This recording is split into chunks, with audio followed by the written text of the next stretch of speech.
In today's video, we are diving into a few things you might not know about the DJI Mini 4 Pro. I have put together a list of features, modes, settings and tips that I didn't know when I first started flying and have learned along the way. These tips will help you capture stunning footage and images, extend the lifespan of your drone, and enhance your flying safety. Let's jump right in. Now, my first tip is to get creative with cruise control. Now, if you don't know what cruise control is, it's a feature on the Mini 4 Pro that acts just like the cruise control on your car.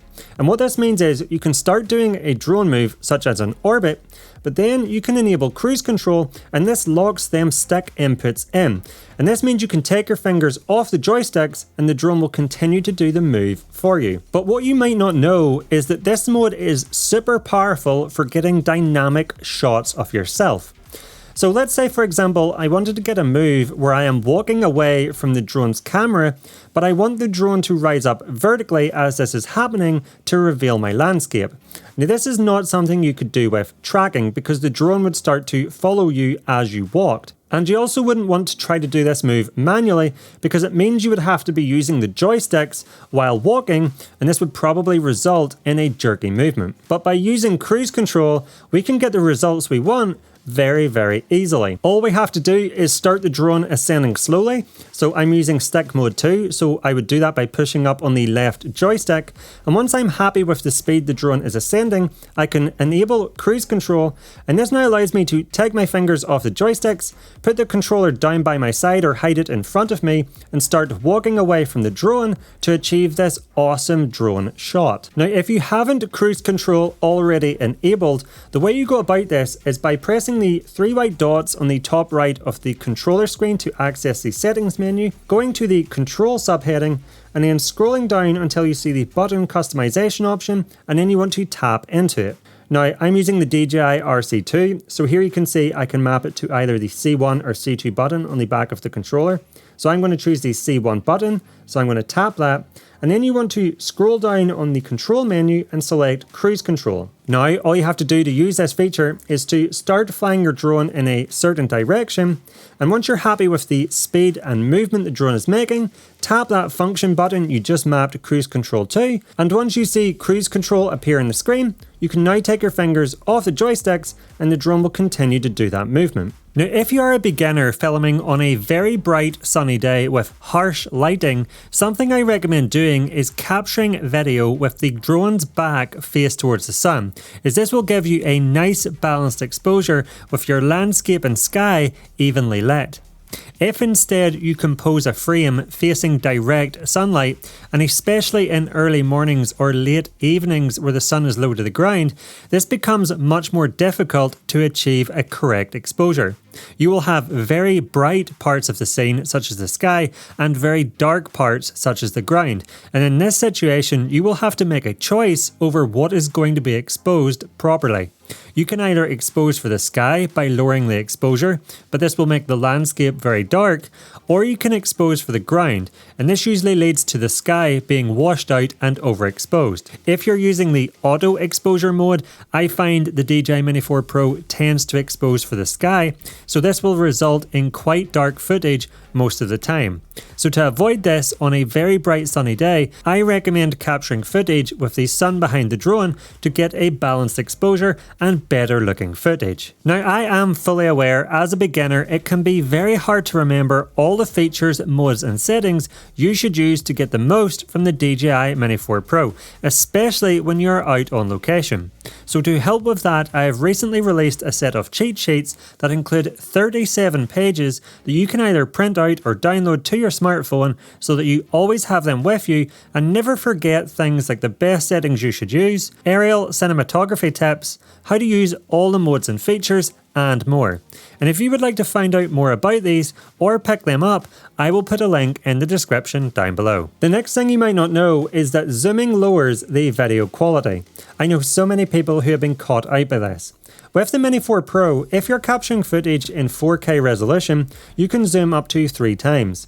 And if you're capturing in 1080p, you can zoom up to 4 times. Now, when you do this out on location, it will actually look quite good on the controller screen. But that's because the screen is quite small and you're already viewing a low resolution preview. Once you get home and download the footage off your drone onto your computer and play it back on a larger screen, you will be disappointed with the results. You will find the footage is not very sharp and quite blurry. Now the reason for this is that the zoom on the Mini 4 Pro is a digital zoom. So unlike an optical zoom where you can zoom in with no loss to the image quality, a digital zoom simply crops in on the image sensor. So all it's doing is cropping in on the image and then expanding that back out. And this is why the image becomes blurry and not very sharp. So my recommendation is, if you want the highest quality footage possible from the Mini 4 Pro, to never use the zoom. Instead, I recommend just flying the drone closer to the subject you want to capture, and that way you don't need to use the digital zoom, and this ensures you get very high quality footage. Next, you want to watch out for something called stick drift. Now you might have absolutely no idea what that means, or if you're someone who plays Xbox or PlayStation, you might know exactly what that means. Now, stick drift essentially means that the joystick's resting position is slightly off center. And what that means is whenever you put the drone in the air, because the joystick is ever so slightly off its center point, the drone will move in the air by itself, even when you're not touching the joysticks. So how does stick drift happen? Well, the most common cause of this is if you put the controller into your camera bag or backpack without removing the joysticks, what can happen is whenever it's put into that bag, the joystick is resting against the side and it's holding it in a certain position. And over time, this can cause the centering mechanism of the joystick to break down, resulting in the joystick returning to a position that's not exactly dead center. And this not only can cause the drone to do things like rotate in the air by itself, but it can also make it harder to keep your subject centered when doing a drone move, because you might find as you're flying around your subject, the drone is starting to drift the camera left or right off center. So to avoid this, you want to make sure that you always take the joysticks off your controller before you put it into your camera bag or backpack. Now, if you do think you have some stick drift on your controller, there's actually a really simple way you can find out. If you go to the controller's setting menu, under the control subheading, scroll down and tap the RC calibration option. Now you want to make sure your drone is turned off for this and then hit start. Now on this screen with both joysticks centered, you want to see 0% all around them. If you see any percentage left, right, up or down on any of the joysticks and you're not touching it and it's in the center position, this means there is some stick drift on that joystick. Now, if you do have stick drift, you may wish to get the controller repaired. And this takes me on to the next thing that you might not know, and that is that controllers aren't covered by DJI Care Refresh. Now, DJI Care Refresh is a fantastic service that covers you for collisions, water damage, flyaways, and natural wear. And if any of that happens to your drone, you can pay a small fee and have it replaced or repaired very quickly. I've used this service many times and it's always fantastic, but please be aware that this only covers your drone. So if you drop or damage your controller, for example, it's not covered by DJI Care Refresh. Now just quickly, before moving on to the next tip, if you're getting value from this video, please let me know by giving me the thumbs up and clicking that like button down below. And if you love all things drones, but also action cameras, gimbals and more, and want to learn about the best settings to get up and running quickly, along with tips and tricks to help you get more cinematic videos and better looking images with your gear, then please consider clicking that subscribe button down below. And when you're down there, be sure to check the notification bell so that you will be alerted when my new videos are released. It would be greatly appreciated. Now the next thing you might not know is what all the different kinds of filters that are available for the Mini 4 Pro do.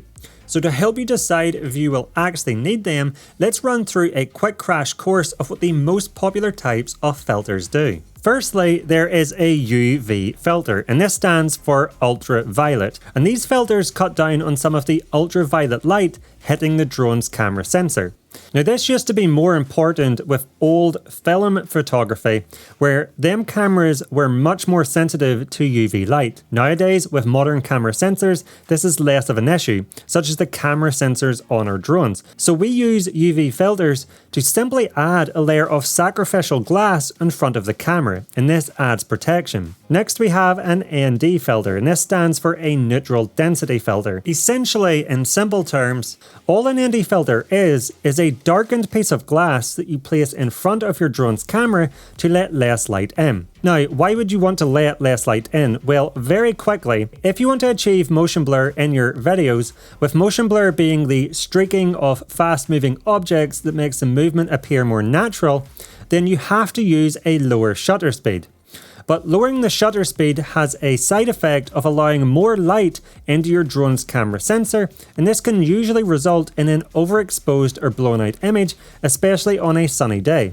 So the only way that you can use these lower shutter speeds but get a proper exposure is by putting that dark piece of glass, that ND filter, in front of the drone's camera, letting less light in and reducing the brightness of the image so that it is properly exposed. The next type of filter you can get is a PL filter, and this stands for polarizing filter. This kind of filter is going to help you remove unwanted reflections from surfaces such as water or glass. If you own a pair of polarizing sunglasses, for example, you might already be aware of the effects of polarization. And lastly, you might have seen an ND-PL filter. And these are simply combination filters combining the darkening effects of an ND filter and the polarizing effects of a PL filter. Now that's only a very quick description of what a few of the most commonly used types of filters do. If you would like a more detailed explanation, along with a deep dive into what each type of filter does, the effects it has on the camera's image, and when you should use it, then I have a detailed filter guide that I recommend watching by clicking the link in the description down below. Now, if you take a look at the back of the Mini 4 Pro, you will see two LEDs. But did you know that these are not just there to help you see the drone more clearly when it's in the air, but they can flash different patterns and change different colors to let you know different statuses of the drone. So if you see them alternating between red, green and yellow, this is simply letting you know that the drone is turning on and performing its self-diagnostic checks. If they are flashing yellow, this signifies that the drone is not connected to the controller or that the remote controller signal is lost. And once the controller is connected and the drone has a GPS lock, they will start to flash green. And if they start to blink red, this indicates a low battery. This slow red blinking also indicates that the drone can no longer take off due to the battery level being too low.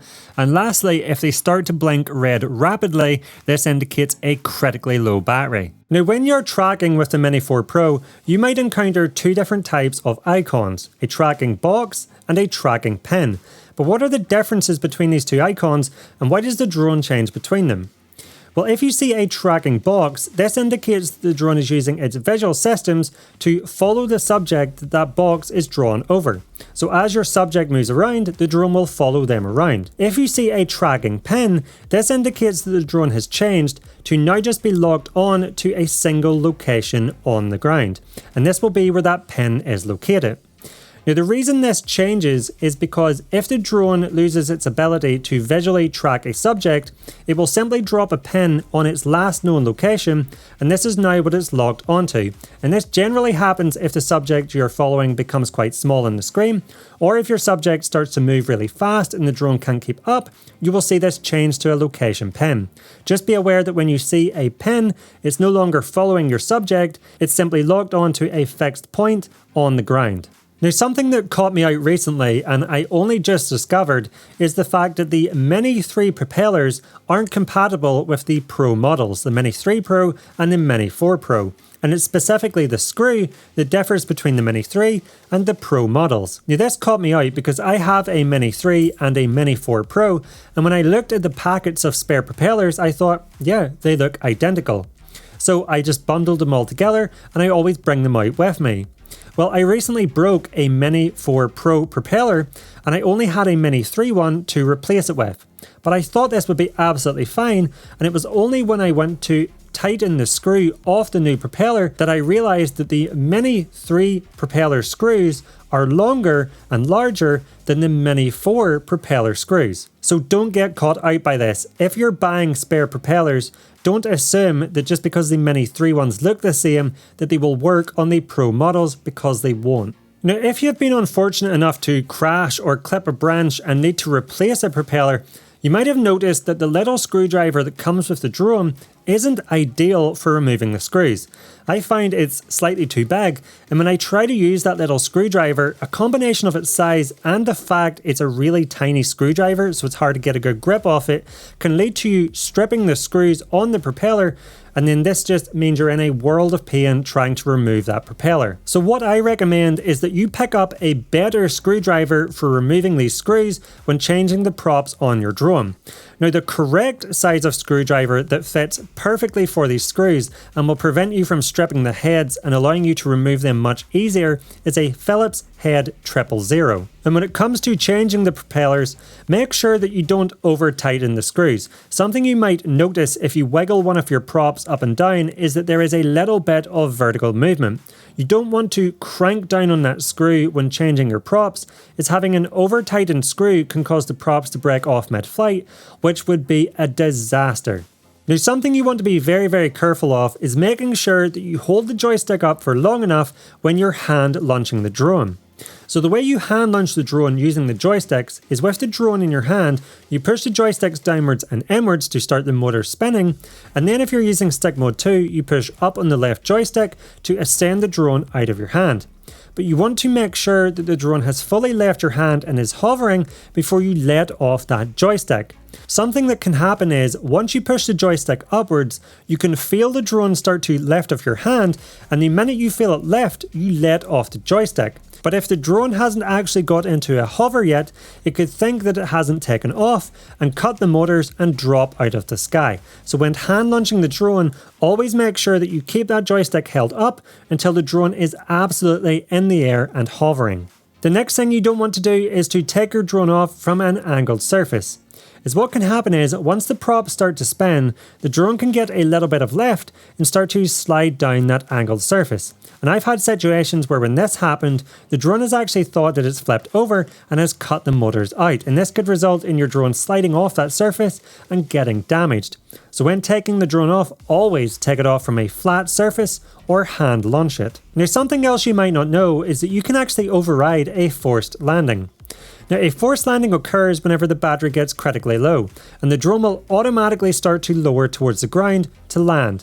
But you might get caught out because you're having lots of fun flying your drone, and you don't realise that the battery is getting quite low, and the drone is very far away from you. And all of a sudden you see a forced landing, and you're like, oh no, will I be able to fly the drone back to me before it lands? But don't panic, because you can actually override this forced landing to give the drone a better chance of getting back to you. All you actually have to do to keep the drone from descending is hold up on the left joystick to try to ascend it. And this will buy you more time should you need to get it further back to a better landing location. Generally speaking though, you want to avoid this type of situation altogether. So I personally recommend that whenever you get to about 20% battery, you bring the drone back to you and change it before continuing your flight. Now, something else that you might not know is that once the DJI RC2 battery, the controller battery, gets very low, the controller will start making a very loud, constant beeping noise. Now, this is worth knowing because if you're flying in a location that's quite busy, this will almost certainly start to draw a lot of attention to you. So I always recommend to try to make sure the controller is fully charged before you head out flying to prevent it getting critically low and this beeping noise starting. So there you have it, a few things that nobody tells you about the DJI Mini 4 Pro. And hopefully these tips allow you to have more fun when out flying, fly safer, maintain your drone better, and capture better videos and images. Now, if you want to learn even more about the DJI Mini 4 Pro, then here's a video going over the 15 settings you should change to get the most from this little drone that I highly recommend checking out by clicking up here or by clicking the link in the description down below.